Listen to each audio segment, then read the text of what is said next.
Good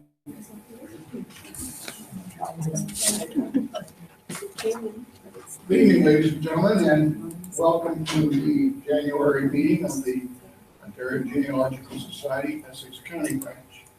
My name is Jim McTavish, and I'm going to act as chair for this particular initial portion of the meeting. So, how many people are here for the first time? Well, welcome, very much so. And if you have any questions as you go along, please don't hesitate to interact with the rest of the people that are here. We'll be glad and we welcome you for sure. Some information for your, as it says there, our meetings are live streamed and recorded. So I hope that's not a problem for anyone. The reason being that a fair number of our members are not local, but they have roots in the Essex County area. So we have been, the last year approximately, trying to live stream our meetings so that even if you're not here physically, you can go online and be part of the meetings from month to month. So hopefully, as they say, it will be worthwhile for sure. Just some information in terms of location and through websites. The website shown there at the beginning is this particular branch. So if you have questions and you want to try and get some answers to some of the problems and issues that you're working on, don't hesitate to contact us through the website. And if you're into Facebook, we also have an active Facebook group. Perks. Something that would be of interest perhaps, that we have an opportunity to renew memberships at this point.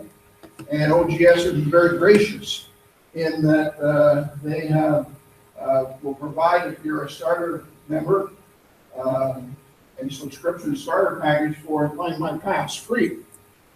So that's a $35 value, as it says, almost $50 Canadian. And there are many other perks and member benefits. And if you want to go to the main website of the OGS provincial office, you can find out all of the possibilities that are there. Upcoming events. Next month is Black History Month. So on our February 13th meeting, we will be having a speaker, Irene Moore Davis from St. Clair College, who is going to speak on early African Canadian communities in Essex County. Each year we try to honor Black History Month with a program which is related to that particular topic. There is also, for those of you who may just be starting, some more information can be gathered on the 18th of February, Saturday. Family History Open House will be held. And it's at the Windsor Public Library here, upstairs on the second floor, where we now have family history and local history room available for your use. Staff and volunteers will be available to answer your questions, and it will run from 1 to 5 on February 18th. So if you want additional information, please consider attending. The conference, the annual conference, is also now registrations, I believe, are open, or soon will be. It's open. Your Family Building a Nation is now in Ottawa, which is, where else would it be, in the 150th anniversary of Canada. And again, a website there, if you just Google the conference there, I think you will be able to access that information too. Okay, being the first meeting of the year, we want to take just a few moments for a little formality, and that will be the annual meeting for the branch executive itself. So I'm going to call on Cindy to take us through the agenda for the annual meeting. Cindy? Thanks, Jim. I'm Cindy Robichaud. I'm the newsletter editor for the branch. And as Jim said, this is our time. Actually, I should stand it corrected. As per our bylaws, our annual general meeting is usually in November. Unfortunately, we weren't ready in November, so we postponed it to January. So hopefully this year we will get on track and we will have it in November. So that is why we're saying that this is the 2016 annual meeting, because it's actually the annual meeting of 2016. Jim called the meeting, or I'll call the meeting to order. We need to recognize that there's a quorum here, and I just checked that there is enough people that we can proceed with the meeting. So thanks everyone who's a member for attending. The agenda was posted or put out on the table, so if you want to take an opportunity to look at it, or if you have looked at it, it's available to you if you'd like to. And this is the agenda right here. So we need to make note that 30 days was given to the members. We sent it out in the newsletter and at the November meeting, so notice of this annual general meeting was given in time for the membership as per our bylaws. So I need to approve the agenda. Is there any additions or anything anybody would like to add to the agenda? And if not, then I motion that the agenda be approved. And I'd like a seconder, please. Second. Malcolm? And Pat's graciously taking our minutes for us. All in favor? Carried. Thank you. The minutes from the 2015 annual meeting are also on the back table, and they were sent out to the members as well. Was there any errors or omissions for those who did have a chance to take a look at it? All right, then seeing none, I move to approve the 2015 minutes for the annual Essex Branch General Meeting. Maggie, seconded. All in favor? Carried. Thank you. We'll try to make this work. All right, I'd just like to introduce to you our council team so that people know if they're interested in doing anything with the branch, who you could approach. Maggie Patterson at the back is our treasurer. David Hutcherson also at the back is our web team. He's our webmaster right now. But so is Linda Urquhart. She's on the team, and so is Michelle Watson. So Michelle's over here. Linda, raise your hand. Yeah. Pat Clancy is our cemetery coordinator. As I said, I'm the newsletter editor. Linda is also our librarian. And Michelle is also our publicity person. Philip Gross, who actually lives in Ottawa, is our member from a distance. And he does our membership and does a fantastic job at it. And Linda also is our librarian. I said that already, didn't I? She's our research person and our librarian. So she's actually wearing quite a few hats, so that's why I got a little bit mixed up. In 2016, we did have a few people that stepped up and helped on these different teams. And we just want to say thank you to anybody who did, assist us to move the branch forward and get things going. So those are the folks that assisted us this past year. And are probably currently still assisting. We also did some interesting things in 2016. We took our information about family history in the Essex branch and OGS in general into the community. We hit the Windsor Pride Festival. We attended the Windsor Public Library's How-To Festival that they had. And we attended the Latter-day Saints Family History Fair. So we had an opportunity to a couple of times go in the community and meet some people and let them know that we were here. A lot of people still don't know who we are and that we're here. In 2016, has anybody been to the collection upstairs? Everybody know that there's a collection upstairs? There's a wonderful family history collection upstairs. And last year, our OGS collection and the Windsor Public Library's family history and local history collection were merged. They made this beautiful new room, so if you have an opportunity, go up and check it out. And we also tried something new with one of our meetings. So we took one of these meetings that we had here, we took it on the road. We went out to the Comber and District Historical Society Museum. They gave us a wonderful tour and a little bit of background about some of the early folks that were in Comber. It was a great success, so much so that we're planning on doing it again. For 2017, we're going to try to go to the Kingsville and District Historical Society in the archives. And we're also going to try to go out to the French Historical Society as well and have our meetings out in the community. So hopefully we can take our meetings, not always in Windsor. We want to start going and branching out into the county. So look for the information on those coming up. Just really briefly, just some information about the branch and what's been happening. Financially, our financial statements for 2016 not quite finished yet. When they are, they will be available to branch members. We have a social media group going on that Jim alluded to. We have Twitter, we have Facebook. So there's 325 people over in our Facebook group. So if you're on Facebook, definitely join it. If you're not on Facebook, you might want to consider getting on Facebook because it's a great tool to use for family history. The newsletter, we made a change last year. We dropped down from 4 newsletters to 3 newsletters. We kept the amount of pages pretty much the same. So you're getting the same amount of info, same amount of pages, just condensed into 3 issues instead of smaller into 4. So we didn't have any complaints from everybody, so I'm assuming that was okay. Membership totals, 156. We've actually had several new members join already because of the promotion that OGS had. It had a 50% discount if you brought a new person on. So we've already had lots of new people join, so I think that was a great initiative on their part. As I said, the library merged. And the nice thing about that is there's somebody on duty out there to help you all the time now. Our collection is now secure, so things aren't going to walk out of there. So it's sort of a win-win situation. And then research team, a new team was developed, and the research policy is now on our website, and I think it's been going really well. People know that we're here now, and they're starting to send requests in. And there's going to be new prices or services for looking for wills and land documents. So Linda's been working on that. And again, Linda has been working on our members only. So if you're a member of OGS or a member of any of the branches in OGS, quite a few of them have special stuff that only is available to their members in their locale.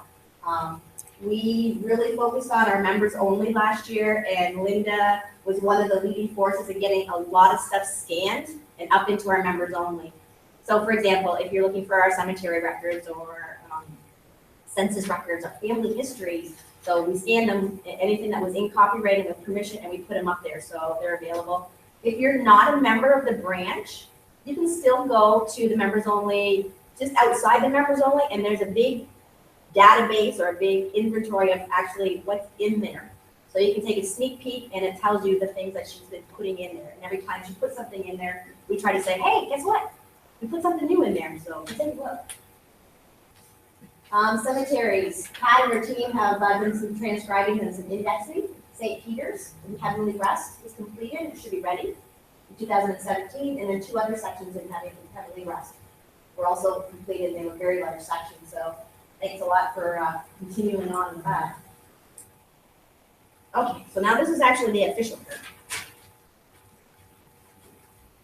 Our bylaws state that we need to elect officers to the council, and the officers are the chair, the vice chair, the treasurer, and the secretary. Many of you know, if you've been with the branch for a while, we've been running without a chair, without a vice chair, and without a secretary for the last couple of years. There are some changes coming down from provincial office that are going to loosen things up for us, and I think the focus is going to be more towards a team versus you're the chair, you're the vice chair, you're the this. So it's going to be more of a team approach, which in fact is kind of how we've been running for the last couple of years, and it's been working great. So we're all for team, we're all for divvying things up into smaller, taking the jobs and breaking it up. So for example, things that the chair was doing, we took the bits and pieces, and I'm checking the emails, and Pat's getting the other mail. So everybody's kind of helping with everything, so it's not this cumbersome, oh my God, I'm the chair. So it's a little bit more relaxed, and it's more of a team approach. But our bylaws right now still say that we need to hold elections each year for these positions. So when the nominations went out, request for nominations, nobody jumped right up and put their hand up and said they would take a position. And in fact, our treasurer Maggie gave us notice last year at the last annual general meeting that she was going to be stepping down. So we've looked around and we've tried to get a few different people to step up and take the chair's position, the treasurer's position. Maggie last year mentioned that it's not very onerous. What was the program again, Maggie? Simply Accounting. Simply Accounting. It's already up and running. So a laptop comes with it, the program comes with it, and all the training comes with it. So if anybody has a little bit of bookkeeping skills, or if they just want to jump in and try it, Yeah, Maggie? Also, we're not totally responsible for our books. We maintain our income and expenses, and we ship everything off to the digital office. So they're the ones that do the audit, they're the ones that, take care of Harvard, because we're just a branch, so they're the ones that do all of that. Yeah, so it sort of more falls under bookkeeping versus treasury, right? So it's, okay, so if there's anybody interested in that, you can either talk to Maggie afterwards or talk to one of us. But without further ado, I still have to put out there, if there's any nomination or any interest for the chair, the vice chair, the treasurer, or the secretary. I have to say this 3 times. Any nominations for the chair, vice chair, treasurer, or secretary positions? And for the last time, any nominations for the chair, vice chair, treasurer, or secretary? So seeing none, those elections are closed. Is that how we label it? Closed? Nominations are closed.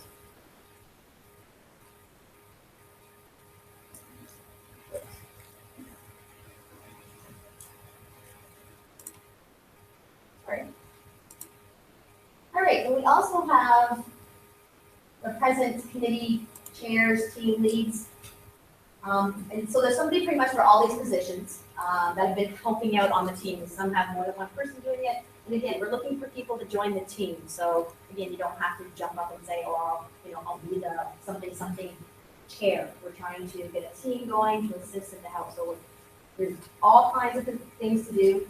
All kinds of little jobs that anybody can help us. So again, if you feel that you have a skill or you have a few hours that you can assist us with, definitely talk to one of the members of the council when we're done.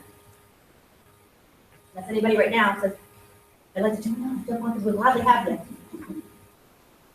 And then on the agenda, there was one other business arising. Nobody said there was anything to add to the agenda, but we have something to add. We'd like to say thank you to everybody that helped this past year. And we especially would like to say thank you to Maggie as she steps down. Maggie's been with us for 9 years. 9 years in the treasurer position, so it's time. She's ready for a break. Maggie, do you want to come up here? We have a little something just to show our appreciation. Maggie's been a wonderful treasurer, and kept us in line, but at the same time was flexible enough and let us buy a few things when we wanted to buy things. So on behalf of the branch, we really, really want to thank you so much. And hopefully your predecessors in the audience, and they'll talk to you afterwards. Thank you. Thanks so much.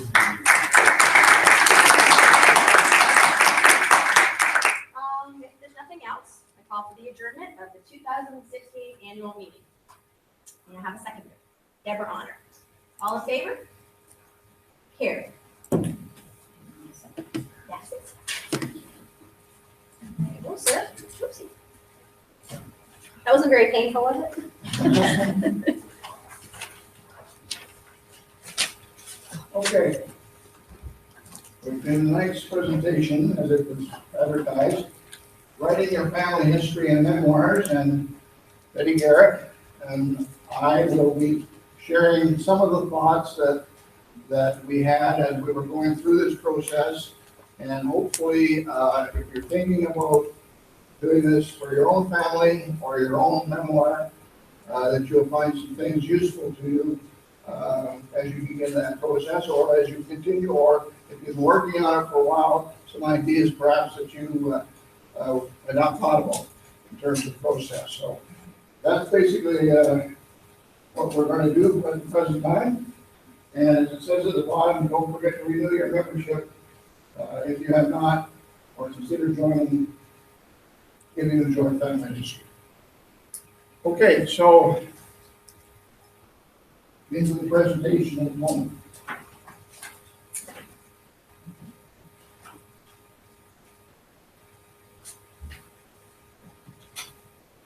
This is the end result of my efforts to write recollections, as it says, of my background, my history over 75 years. And hopefully it will be of value as it was originally intended for my family, for particularly my grandchildren and my children, to see exactly what did occur throughout the lifetime that I have lived so far. And the other thing that's interesting about it is that one of the things that prompted me to do it as well is that my observation has been, as far as this is concerned, there have been two eras that I've lived through. And an era boundary is about 1980. Things that happened before 1980 and the things that happened after 1980. And those two areas are considerably different. And I know that my children were born in the 1960s. And so by the time they became adults, we had sort of morphed into the technological age that is rapidly progressing at the present time. So what I wanted to do was to share some of the recollections, and that's a very important word from my point of view, that I had about particularly the time prior to 1980, which they really have no concept of in some cases. So I decided I would start to jot down a few ideas. Fortunately, the recollections that I had were quite vivid. In fact, I have in the book, I believe, a picture that I was taken in a farm in Perth County, which belonged to the family. And I'm there about 4 years old, and I'm standing with my grandfather's sister, who was at that time still alive in the 50s, and this was in the 40s. And it's funny how, as I say, you look, I was born in 1939, wow, 3 days before 1940. So this would have been in the late 40s. And I can vividly remember the visits to the farm and the people who lived there at that particular time. And so we have, as most families do, we have pictures. And this one picture with my grandmother's sister, as I say, who was born in the 1860s. She died at age 86 in 1950 something. So those are things that began to cause a trigger for me. In 1980, when I'm skipping ahead for just a moment, the computers were just starting to come into vogue. And of course, our daughters particularly were interested in getting information on computers. So my youngest daughter became a real computer nut. So with an inheritance from my father's estate, wasn't large, but we were able to purchase a computer and printer and such for her in the 80s.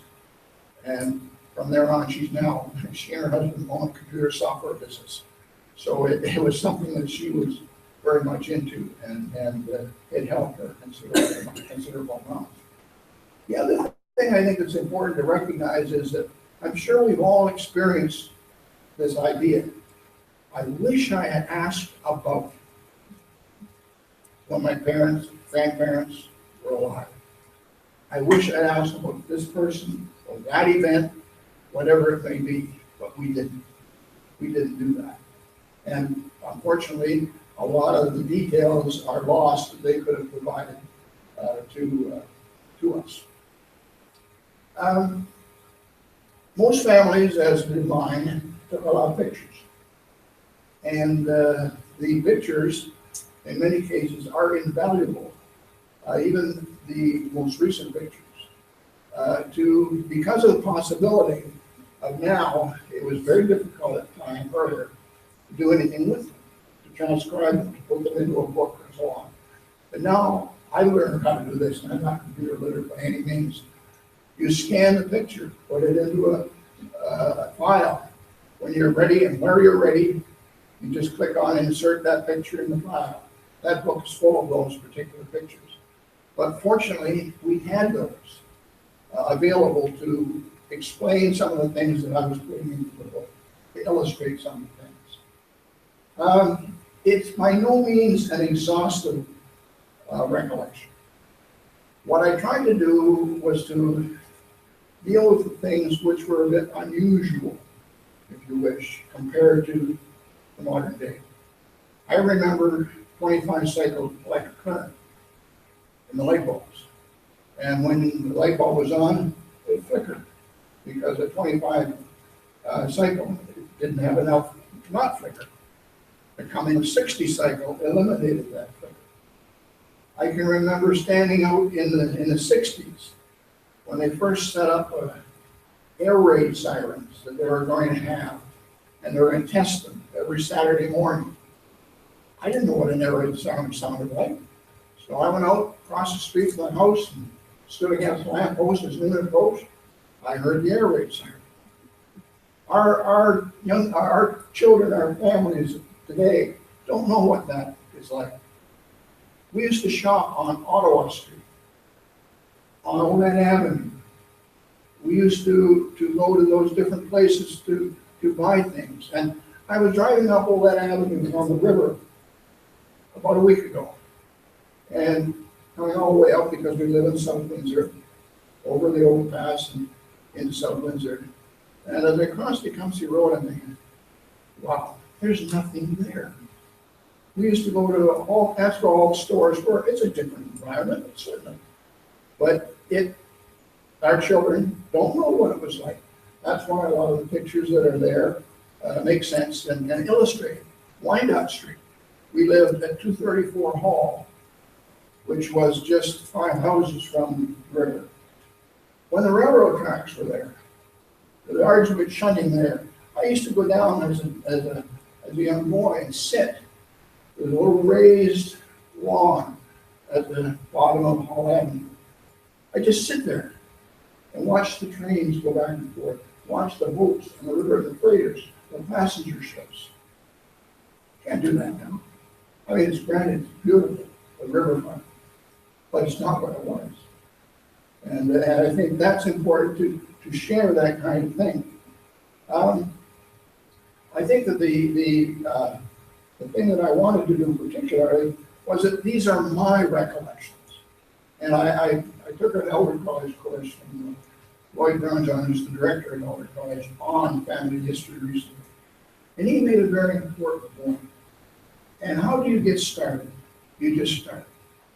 You start writing ideas down. And from there, it begins to grow. And it then begins to connect. And I think that's extremely important for what you're trying to do. As I say, it's the genealogy, as I'll mention later this evening, will come later in a different project. But I just wanted to share with my family exactly what I experienced as a youngster. Coal truck driving up to the curb, the guy lifting the latch on the coal bin there, into the wheelbarrow, blows it down your side, into a window down to the coal bin. Who knows about that these days, you know? Post office delivery, twice a week, twice a day. The guy would make his deliveries to your house around noon, he'd head back downtown, come back, deliver again, and most people nowadays don't even get delivery per se. So, you know, I think it's important that we share those kinds of ideas with people in our families, and particularly the young people. I know I've been to a number of sessions that involve this kind of process, and people are trying to get their children, adult children, to take over the process. And I've heard many times, not interested. I'm not really into that sort of thing. I don't care. Give them 10 years, they'll care. Okay, and then it'll be too late, as it was for a lot of the things that we did. The things important, I think, are particularly the events that take place. I have a fair amount of, I have 2 loose leaf binders, that thick. They're shows from my grandmother's side, my dad's mother's side, the genealogy of the family. These were collected by one woman over a period of 30 years at the time where you had to go there to get the records. Okay, that's all well and good, and that's a good place to check. But what I want to know is, I want the story behind it. I want to know about the castle that one of my ancestors inherited from a lord in Ireland. And she was the chambermaid. Why'd she inherit it? Who knows? But it's an interesting story. I had my paternal grandmother, her family came over initially from Ireland, and they settled in Huron County, Perth County. The family went back to Ireland 7 times in 3 years. They had to have some money in order to do that, and for particular reasons. So those are the things that I think I want to leave with my family. I also ended, in other words, this particular, as it says on the title, Recollections My First 75 Years. It has to be an end point, or you're going to keep on going and going and going. When do you? And somebody will say, did you put this in? No, from my perspective, that wasn't really significant. To me, and this is, as Lloyd would say, this is my story that I want people to know about. So another thing, it took me about 1.5 years to really put this all together. A couple of things that I think are important to at least mention. Format. I wanted it to be a book, if you wish. And I looked at it about 6 by 9 or something like that. And we had it mocked up and everything to be printed in that form. And I looked at the pictures, and you couldn't really see the pictures. You know, I mean, they were so small in that format. So we ended up going to the 8.5 by 11 size. And if you look at them, you can see that I didn't have a chance to look at these later. But they're reasonable. You can see who the people are, and I thought that was an important fact. I tried to decide, I was going to publish it here at the library. But in my estimation, the requirements for setup had to be very precise. You set it up, right there, stand, they'll print it. And I really don't have patience to go through all that. So I belong to a number of historical societies in the county. And a lot of the books that we publish are printed on Devonshire Road at Printworks. And I've seen some of the works that they do, and they're very good and they're fairly inexpensive. So I said, no, I'm going to take it down there. All I needed from them was a file and a memory stick. That's all we needed. And away he went. Except he said, how many copies do you want? Well, I'm not, looking at the world here. I said, 15. His comment was, that's hardly worth turning the press on for. But he said, no problem, I'll do it. And they turned out wonderfully. A little bit of others might be interesting. As I said, my daughter's into computers. There's a cover that I think is a wonderful cover showing a picture of me as a baby and a picture relatively recent, merged. I had something up here and something down there, very basic. My daughter says to me, why don't you take it or I'll send it into an organization called Fiverr. What you do is you put the stuff out, what you want, and they bid on doing this. And it costs you $5. This cost me $5. What's the name? Fiverr, F-I-V-E-R. Like the $5 there. And so, you learn these things as you go along in terms of the process. I just had to put it on a memory stick. That's all that was required. And cost me, I believe, for the 15 copies, I think it was about a total of $180. So that's not bad at all. And of course, he now has it. Should I choose to print additional copies, it's right there, no big deal. So that's something to keep in mind in terms of the process. And may I ask, Sure. If you chose to, could you rewrite a few pages here and there and just give them a new updated copy? Absolutely. I thought so. Absolutely. Yeah. Something else I think is important to recognize, I didn't know this, and I certainly know I haven't talked to Lyndon about this, that these are valuable.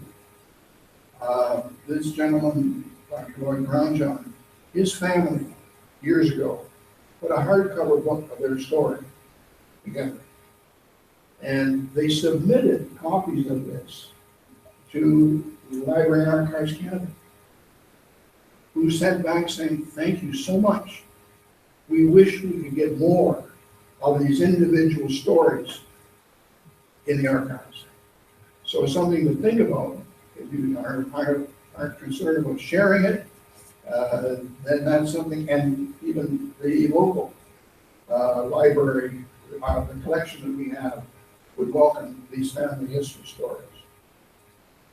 Something else you're going to run into a bit is copyright in some cases. A lot of these pictures, though, in this book are certainly our own, so there's no copyright in it.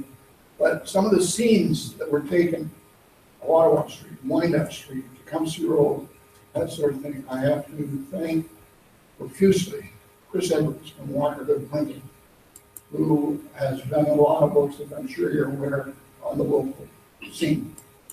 I said, Chris, I've got a few that I'd like to use. Would you give me permission to include them in the book? He says, use anything you want. Just quote, I'll just basically share it with you. He said, I can't be bothered with it. So he said, just use whatever you want. And there are a couple of pictures here. I went to Put in Bay with my aunt and uncle back in the 50s for a day. Rode on the big liners. There used to be the D&C liners out of Detroit. And there are pictures of those available. But it indicates who holds the copyright. So there are maybe half a dozen pictures in there that I wrote away and said, you know, may I use this? This is what I'm doing. And said, absolutely no problem. So it's not a major issue to deal with it. And of course, a lot of them are, even those kinds of pictures are in the public domain. So you don't have to worry about it.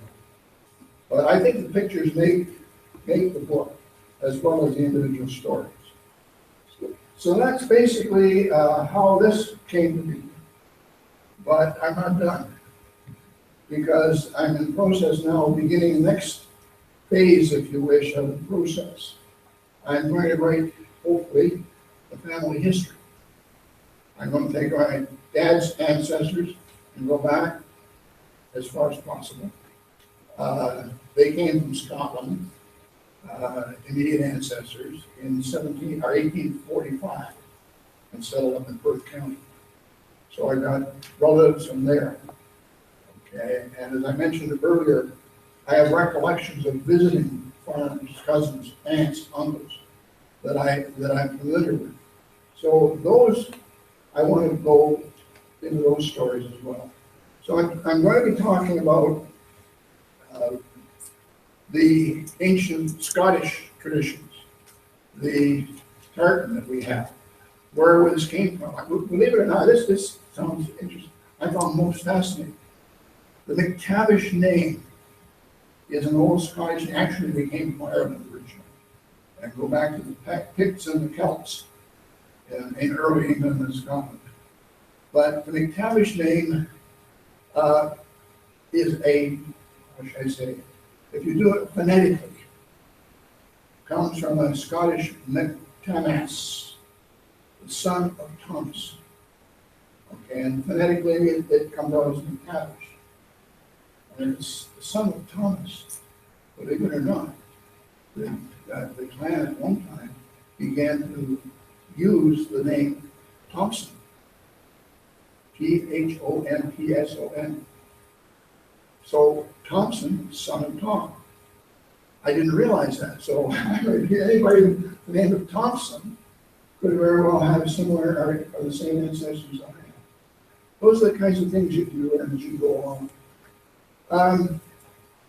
This is what I'm doing, some of the things that just to share with you very, very briefly. You can look at these later on in terms of I'm starting off, and that's the other issue. Where do you begin? What's the trail that you follow through? And I've chosen at the moment to go right back to the McTavish origins, briefly, very briefly. to say where that came from, including the story of Thompson. And also included a map of where they came from in Perthshire, Scotland. Interestingly enough, my wife and I were over in Scotland about 10 years ago. And we stopped for some shopping in a town called Pitlochry. And when I went over there, I had no idea where my relatives had lived. Well, it turns out, when you look at this and you follow it through, I was 10 minutes from their farm. When we were there, I didn't know it. So those are the kinds of things that you learn as you go along. The Highland clearances made a big difference as to why they emigrated. The land as crofters was taken over by the Lord, and all were burned down, all the homes, and it was converted into sheep farm. Because the land was so poor, it couldn't support as many families that they had. And that's why a lot of them in the early 30s, 1840s came over to North America. But you get a lot of things. Here's a little item on history of pioneers in northeast of Canada, where a number of those people were asked, the relatives, to give their recollections. This was written by my uncle, what he recalled about his grandfather in Scotland. He said he used to love music when he tended the sheep and just loved it to hear the pipes coming across the hills when he was out with the sheep. So you get a lot of artifacts, if you can, from family, a picture of relatives, and that's the key to the barn they brought with them when they came across Canada. So those are the things I think that are interesting to have. The pictures here showing the day 1914 when the first telephone was installed in the farm. And this is another important thing I found as a resource. You go into the archives of the county or wherever you may be searching. This is called Lots of Memories. And it's a book of yay thick about the Northeast Oak Township. And the complete history of all of the farms available in the archives. I have one for Alma Township, which is where they moved later on. And these are resources that, again, these are available. It's just a matter of searching through them. Fortunately, I also have opportunities, pictures like this, where my father was born. These were all kept by the family, which is very fortunate. So if you've got any of these kinds of resources, it's very, very helpful to get them. Picture of my grandfather. And two of their sons, when they came over, died in first in one family. In 1867, two children, aged 2 and 7, died from measles. Okay. There's the record of the two sons. So there are all kinds of possibilities that you can include. If you're fortunate enough to have these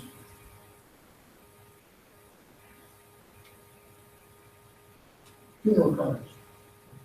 Okay, this was for my mother's dad, who was living with us until he passed away in 1940. And so these are all valuable resources as I see it. And again, how you put it together is the challenge. You put it together as you would like to see it go together. And I think that's important. I've begun to rely a little bit on Google because I had two relatives that I lost track of. And one of them had lived up in the Yukon, and she was the daughter of my mother's brother, and I lost her. So I Googled her, there it was, because she had happened to be a member of the legislature in Yukon. And it was a CBC notice of her passing at age 95 in 2010. And along with that, my dad, I had a cousin, I keep thinking about this, I don't think I ever saw him. I knew him, he lived in London, but we never crossed paths. His name was Alexander Hugh Sandler, as he was known, well known in carving constructions. My wife met his wife one time. But the thing was, where was he now? I Googled him. In a funeral home notice. He passed away 2 years ago in the Waterloo Hospital. So, these are the connections that I think you have to look at. And this, I hope, will be one book when it gets finished. And there are a lot of challenges to undertake. But I do want the stories. I want the kind, and that's the challenge, as I say. But I think that it'll be well worth the effort from my dad's ancestors, my mother's ancestors. Hopefully, I get into my wife's ancestors as well. So those are some ideas that I think are helpful, hopefully. Do you have any questions at the moment for this process? But just get started and see where it leads you.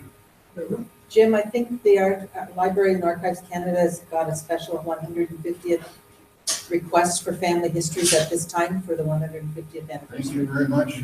And just go on their website. Yeah. And be able to access it. It's amazing what's available. Like they say, this Google is really, it's amazing to me what's there. Why would that be there? And it really gets right down to the minutiae. And I found people, which are ordinary people, on there, some connection somewhere. So that's really what you want to try and do. Anything else? Yes. Linda? I just wanted to say, I had published here at the library my father's letters to my mother during the World War II.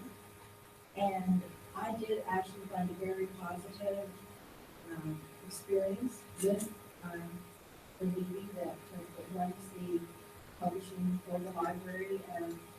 And I just had to give her my flash drive as well. She was very helpful. I just wanted to say that you can use the library as well. And I think for the 7 or 8 copies that I have published, it was around $50, $60, something like that. It was very reasonable. I'm just saying, don't just assume that they're not going to be good for you. Absolutely. Anyone else? Well, thank you very much. Betty, your story. Thank you, Jim. Jim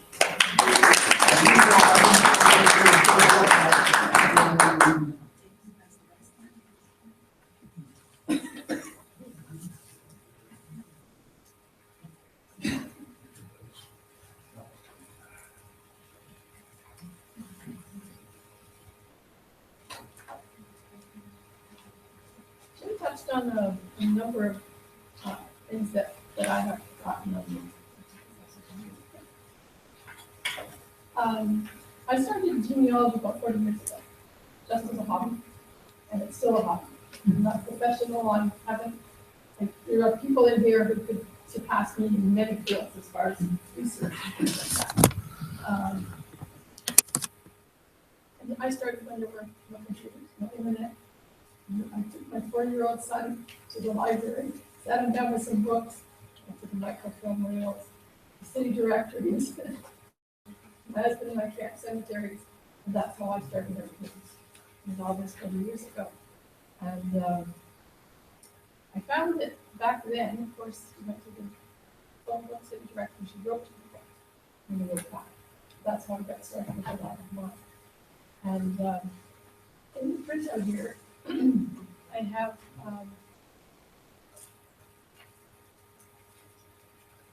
for those of you who haven't put it into a Word document, I have at the front how to start it out from your family tree maker.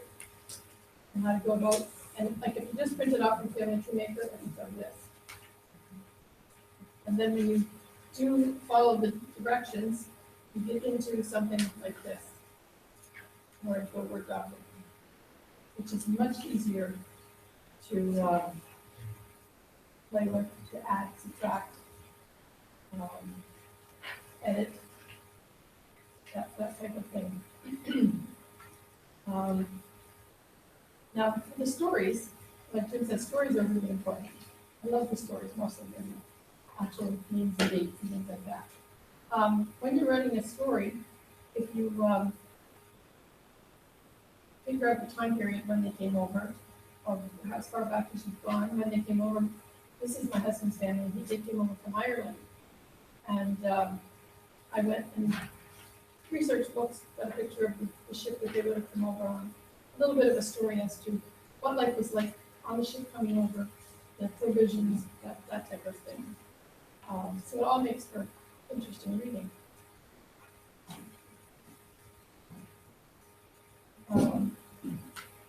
And farm life.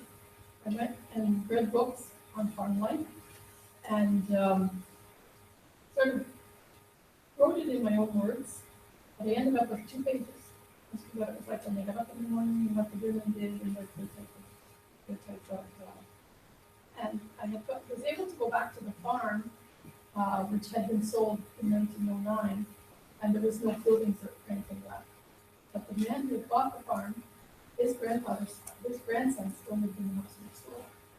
So we went and talked to Gerard, and he drew me pictures of what the farm looked like when his grandfather bought it, and what it looked like with the property now. And he allowed us to go over and we took pictures. There was a stream running through there, and there was the old well.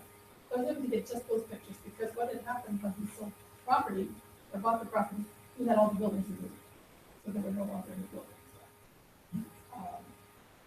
But when you're rewriting stories from another book, it's better if you can do some of it in your own words. If you can take a few sentences and paragraphs, you have to be careful of the copyright, which would Jim had mentioned. You have to really be careful of that. What I did was I found 3 agricultural senses, and I typed them out. Rather than put the pictures in, I typed them out because it's easier to read. And it shows their life from the beginning, like from 1851, 61, and 71, how they have progressed and how financially more stable they were at that time. Back about 10 years ago, I went to, this has been in the process, and it's not just this one, I have others that are 3 quarters that have them. I've probably got about 8 different families that I've been working on for 40 years. But newspapers, articles on families, your birth, death, and marriages. I went to Petrolia because the family came from Ireland, settled in Hastings County, and then my husband's great-grandfather went to Petrolia, settled all his family, were raised there. And I went back to Petrolia, I spent 5 days there, went to the Wyoming Archives. Fantastic place to go. They have everything. But I went to newspapers, spent most of the time on my phone. Yeah. Some of the deaths, the notices were 3 columns long, told you the whole history of that person. Which really makes it very interesting. And that was another thing with copyright, or permission to put that into your book. I had contacted the newspapers at the name of the man who gave me permission, and I put that in the front of the book under acknowledgements. And they ask you that if you're using their newspaper to put in the news where the article came from. So what I did at the top of each article, I put the name of the newspaper, the date it appeared in the page, so that gave them acknowledgement. And then I wrote stories on the town of Petrolia. Went through all the books, took out little bits here and there and some pictures. I wrote another 2 pages of what life was like when William arrived in Petrolia.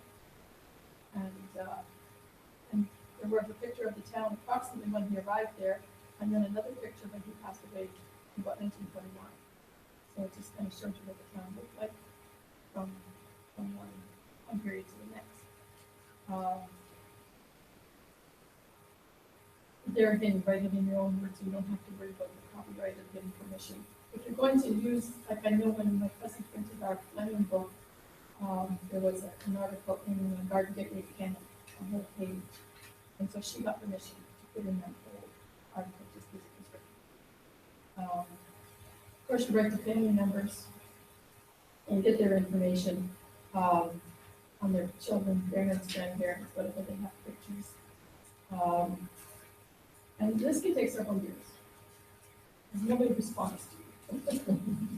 And I had probably about 4 or 5 years of writing back and forth to people, hoping to get their information, because they're all over the country. And when I did finally publish the book, and I sent out the notice, this one lady, and it had been 5 years, at least, since I had contacted her. She was on vacation, and then I contacted her in 7 years, and she just came. And then when the book was published, and I said, get to the point of books, she said, oh, she says, I totally forgot about it. She says, do you think you could revise the book? I said, no.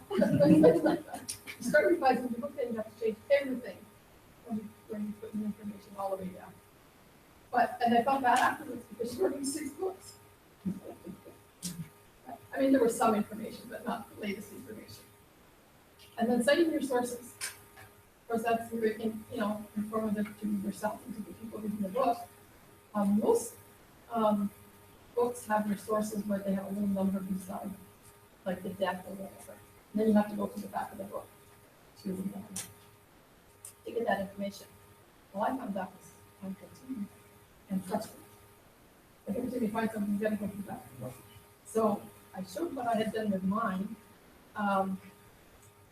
Next to James Barrett, or John Barrett, I put his death, like next to his death, in brackets I put source. And then I put the name of the source and the document number. Like this source was the Ontario Registration Office, death registration number so-and-so. Some of the verse I got from the 1901 or 1911 census, so I saved that as a source. So that's how I did it. Or if I got it from a book. I didn't put it in if I got it from a relative, because that was just assuming from a family member. And then I also, in the document, I highlighted the main names, like James Garrett, Mary Helen Hunter, daughter of James Hunter, and Margaret Roy. So when you're looking at the book, that jumps out at you. Rather than just all kind of glance together. Now, editing it, I find it on the computer. I probably read it half a dozen times. But then you go to these talks like tonight, and somebody tells you, well, you need to do this. Print it off, and I made mistakes. I thought I had them all, not even close. My daughter read it off too. She read it. I got a copy for her, and she read it. She found mistakes. And then I made all the corrections because I highlighted them. I marked them in red ink, the changes. And I put them back into the computer. I printed it off again. There were still mistakes. There's still mistakes in the book today. So, or you can get a professional to do it. But I found even when I'm reading books that somebody has professionally done, there's still mistakes. So there's always been, they're not major, they're just little mistakes. Putting your book together, like the title page, this was the book I did. That was the cover my daughter designed it. Like Jim, I have a daughter, I teach computers. Every time I need something, I call her up and say, okay, how do you do this?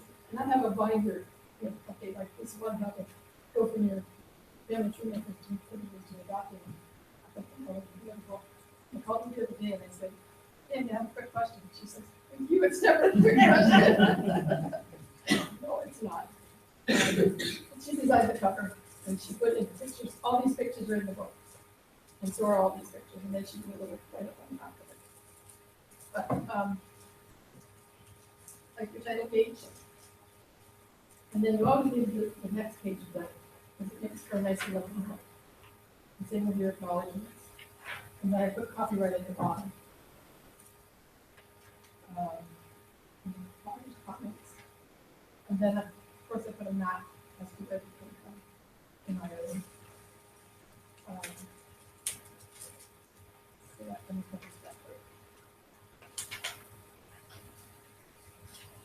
And then in the compiler's comments, stated briefly what the book was about.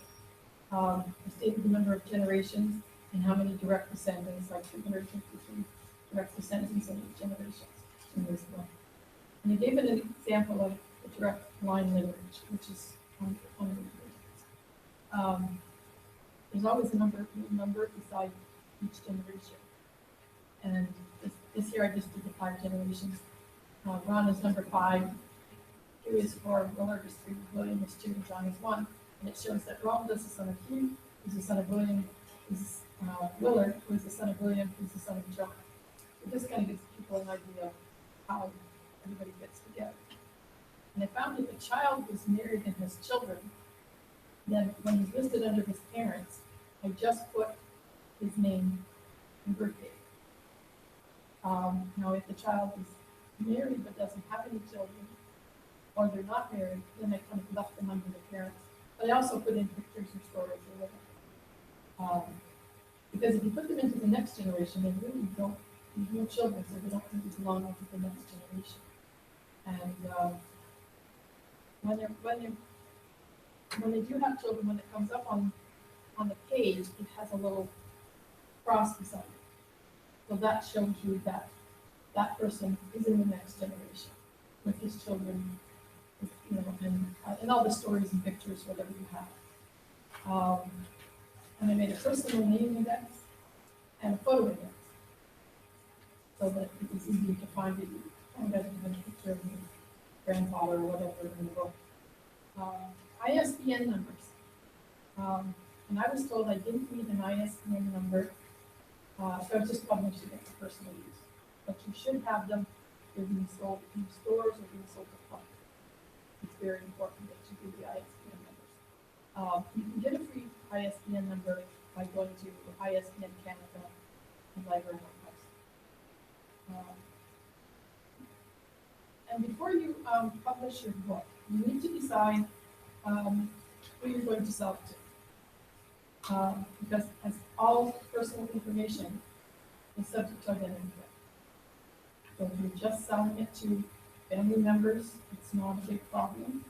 But if you're going to sell it to the public, then it becomes a problem because even if you're going to donate it to a library or Archives Canada, there's a problem because they probably have access to it. Now, I know Tom wants one of my books. He's been asking me, but I want to get them, but then I have to go back and sort of review it, take out, I can leave in the names and pictures, but take out all personal names or personal dates and any personal information. Then the rest of the things are into again. People have been so gracious to give me this information. You don't want to compromise. I'm just putting it out to the public. You have to be really careful with stuff like that.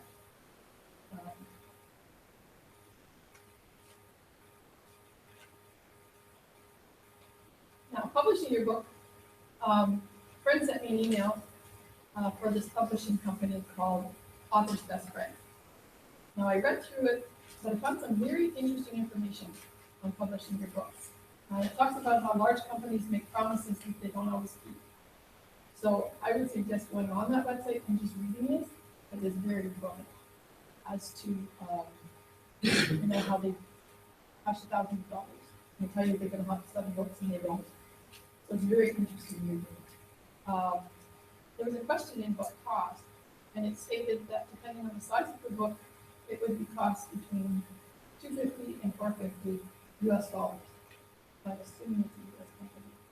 And so the cost of the exchange of the dollar is probably pretty fast.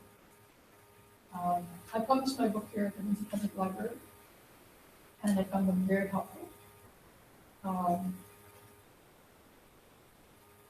you have to, she does send you, and I have it here at the back, she allowed you to do a print off on all the things you need to do. And I just did it briefly. You have to set the margins, but it's not that difficult. It's just going to tell you how to do it. How to make the cover. Of course, all your files in your cover must be in a PDF file And you need to make an appointment with them to set up and print your book. And depending on how many copies, 2 copies can be done almost immediately while you wait. But there again, if but you print off the first copy, the master copy, and you go through it, take it home, go through it, make sure it's all correct. Some of them we had to change pictures because they were too dark.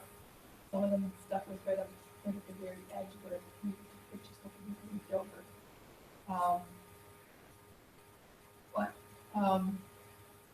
The cost now is $20 for a setup, and $5 per page if it's black and white, or 5 cents a page for black and white, 50 cents a page if it's in color. And the cost of doing the cover, which includes the ink and the binding, is $350. That's on top of those costs. So for an example, a 100-page black and white book would cost $850. But if you're just printing off one book, it would cost you $28.50 because you're putting $20 setup fee. If you're printing off 10 books, then it brings the cost down $10.50 per book, including the $20 setup fees. But Sue in the library is very good, very helpful. And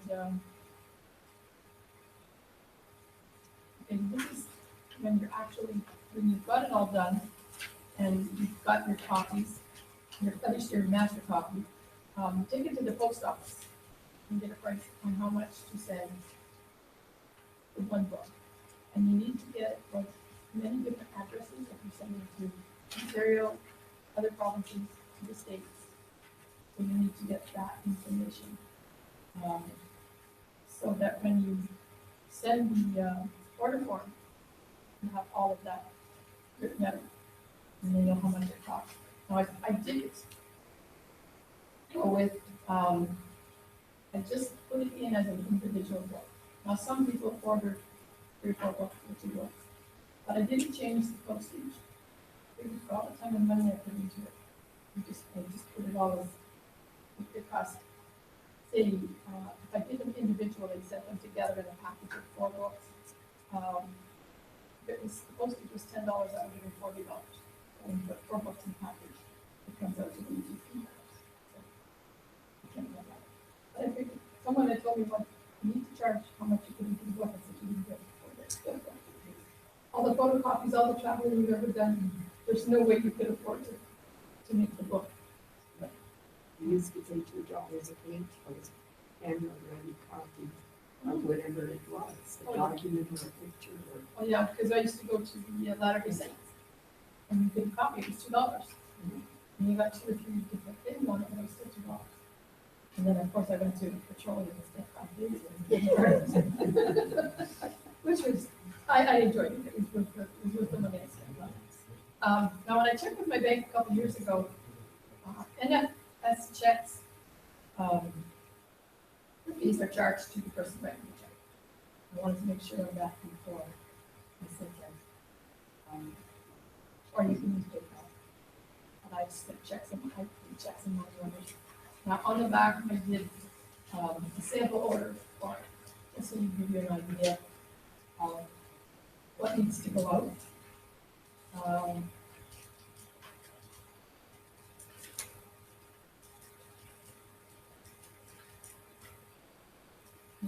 With that, I didn't put this on yours, but I also put what the book looked like, cover of the book, and like how many pages, what size it was, that's it. I sent both of those up there at the same time. But I really enjoyed doing genealogy. It's one of my favorite as well. Did everyone get a copy of the thing? I gave it away. Is there one copy for anyone? But this is basically what is the census records. And like all the land documents has to go to Department of Soil. There's one page in there where it has all of the family member signatures, which is nice to have. You don't have to sign off. There's pictures of the farm. This is the apple tree where the house had stood, and this is the stream that ran in behind those woods. This is the pictures that Gerard drew of the farm that his grandfather bought and what it is like today. And there's the well. It sat across from, this is the apple tree where the house stood, and this is where the well was, church, the cemetery.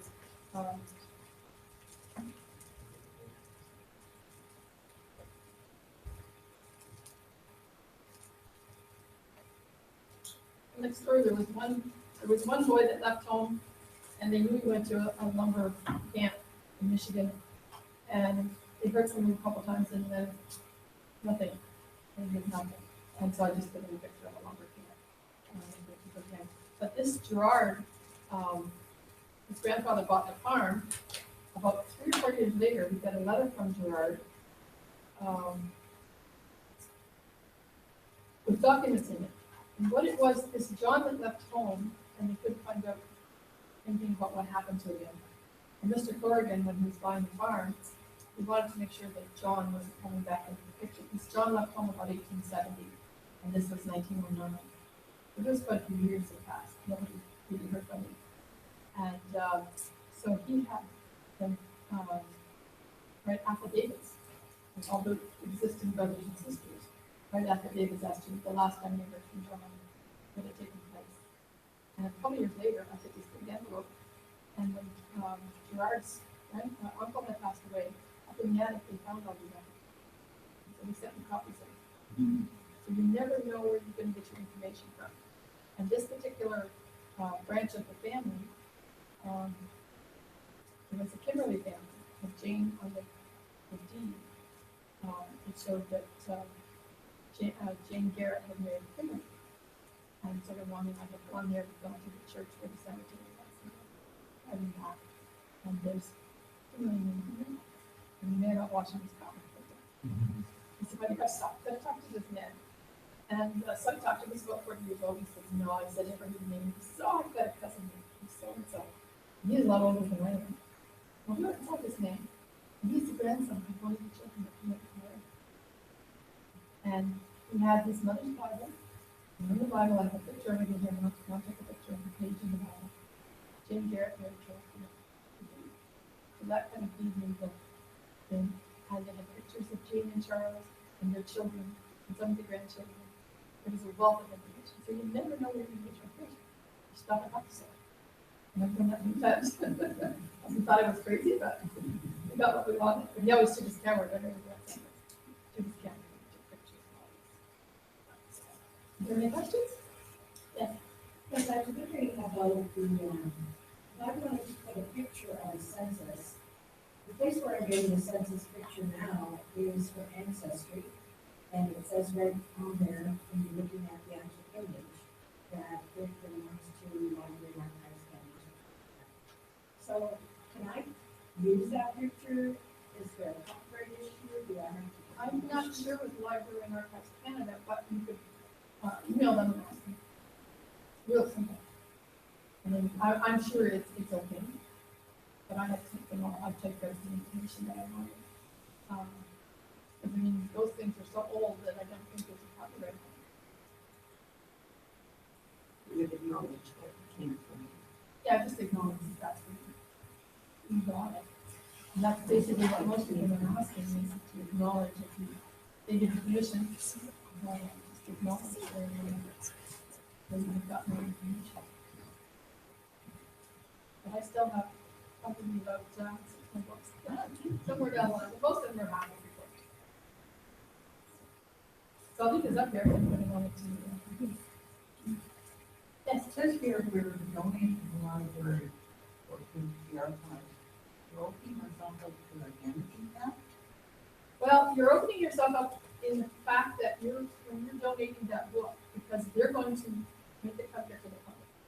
Okay. So you've got your name, your birth date. Can you speak up? I can't hear you. Okay, you've got your name in the book, your birth dates, all these relatives that are still alive today. Your name, your birth date, And on some of these people sent me like what schools they attended. So that's all leading to it.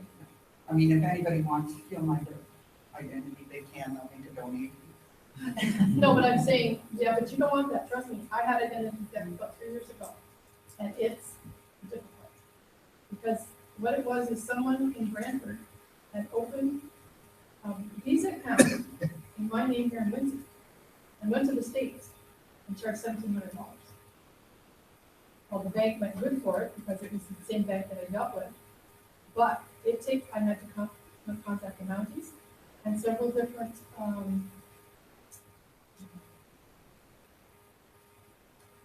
credit places. And it took me a good 8 months to get all that taken off my record. So how can we protect ourselves if we want to? Like my family, one branch I can goes back to lending and pay. Well, you can put all that information, it's just the current people that are still alive, those Okay. dates, those birth dates, and that's what I'm working on now, is possibly leaving the book the way it is, but removing the dates and the stories as to what schools they went to, that kind of thing. So there's less identity theft, because if you've got a picture and a name, they don't know how old you are. Yes. I use Legacy as my genealogy program, there's a setting on it that won't put in any information about anybody still living, they don't ask you, even when I take it into a book form. Oh, okay. So then you don't have to worry about you say private, and it won't give you that information. And what was the name of that? That's in my Legacy genealogy program. Legacy. Brothers keepers like that too. Brothers Keepers also like that. Ancestry does that too. Yeah, Ancestry.com. Most Oh, of the yeah, time. if you put it on Ancestry, yes. Click the privacy, just what she said happens. Yeah. Anyone living it says living next to the name. If you put it in Family Tree Maker, and I put it into like a document, then it doesn't do that. But for yourself, yes. Another way of doing a family history book is to start with just the people who have passed away. Mhm. Start with that generation and work backwards, and don't put anybody in who's still living. At least you've got the history of the past. Like if I go back to my parents, say they had 3 children, period. Yeah, Nothing else. exactly. Yes. But this year, because I contacted relatives, like I ended up publishing 68 books, but it only went to family members and relatives who knew their, so it's less likely that you're gonna have it when it's not family members. That's one thing you have to be careful. And especially if you're putting someone else's information. You know, you have to make it back to someone. Yes. I heard that the ancestry doesn't put in like our generation wouldn't be in that on their list until after 50 years. Is that true? That I don't know. No, it's basically just until they die. I've done research on family members for different families, and you'll see the husband has died, his information is now there. The wife's information is not, because she's still living. But you can go through newspapers and you can figure out who that person is. But you have to work out. It doesn't take long. I know what I mean, yeah, but Yeah, there's so many different brothers. Like I say, I'm not a professional. This is a hobby. But this is how you learn things, by going to talk. I've been to about, I think, 4 seminars. And then we used to have the Essex Kent Lands and regional meetings. And they were once a year. And that's where I learned maybe some of these things. If it wasn't for my daughter. Every time I call her. So I'll leave this up here if anybody wants to have a look at it. thank you, Betty.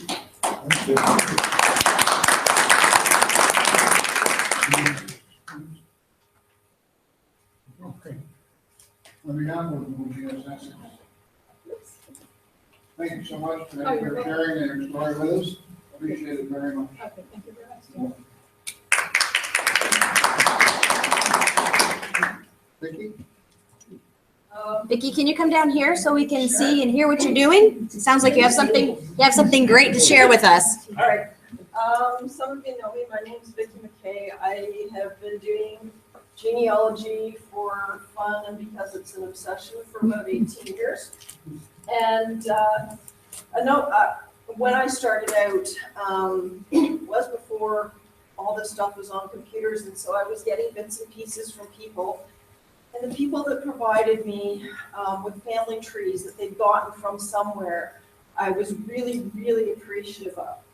And a number of years ago, I decided, I use Family Tree Maker, that's what I have my tree in. I decided to print out the tree, and it basically printed out on 8.5 by 11 sheets of paper, and I taped them all together about 5 wide and 4 long, and I wanted to focus my research, and so for me, I went through and I highlighted all the places where I was missing births, marriages, or deaths, or I didn't have proof of them. And I focused my research based on that. So that was a number of years ago. And since then, some of you know that I have started a photography business. And along with that photography business, I now have a 44-inch wide printer. So this year for Christmas for my family, I finally felt that I had enough of my family tree together and enough of the details to print family trees. So this is a tree that I did for my sister. It goes back from her No, it's okay. It goes back 6 generations, and it also includes her husband and her 2 children. And I did one of these for both of my sisters, for both my parents, for my sister's husband, as well as their 2 kids. And I've shown them the tree before. I've shared the stories and my findings with my parents, who are always interested. I haven't had much reaction from the rest of the family till now, but to see my 21-year-old nephew look at it with complete awe and really look at it was quite gratifying. So if you're interested, I am willing to do this for other people. As I said, I have Family Tree Maker. I also have a copy of the Legacy program. But if you don't happen to have those, pretty well every family history program allows you to do an export into what's called a GEDCOM. And the programs that I use will allow an import of GEDCOMs. And so if you're interested in this type of tree, or you may be familiar with other formats of trees that are available on those programs, by all means, come and see me and I'll see what I can do for you. And if you want to come take a look, by all means, come and take a look. Yes. The name of the company and phone number? Right now, it's my photography business, which is Escapes Photography, and I do have some business cards. But I am looking at developing this to do more of it. I was very happy with how it turned out. And what would the cost of something like that approximately? I'm looking at probably $50, and that would include the taxes. My photography business does collect the HST, so that would be inclusive. And this can be done for one of 2 reasons. One, it's fantastic to have a printout to really focus your research and be able to see the big picture and start working on it. And secondly, it can be done for presentation or for presents and that sort of thing. And this is just one of the trees. There are options that you can print entire branches of the family. So this is a combination ancestor and descendant tree. It doesn't include any siblings, but there are formats from the various programs where you can do whole trees and print siblings and everything as well. Any other questions? That's exciting. All right. Thank you very much for the information. It's useful for us. Thank you. Okay, folks. We have Betty's book on the table here, and we have some books, I believe, that are available for free at the very far end of the table. And as I say, some of the ones that I put together on the memoir book particularly will be on the table as well if you want to take a look at it. Any questions that you have, feel free to ask Betty or myself. we hope to see you next week, next month rather. And if for the Black History presentation by Irene Moore Davis. And thank you for coming. And let's hope the weather stays in February and we can all get together at that time. Thanks very much.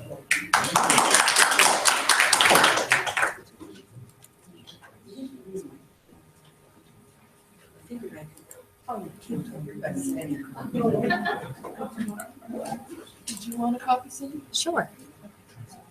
The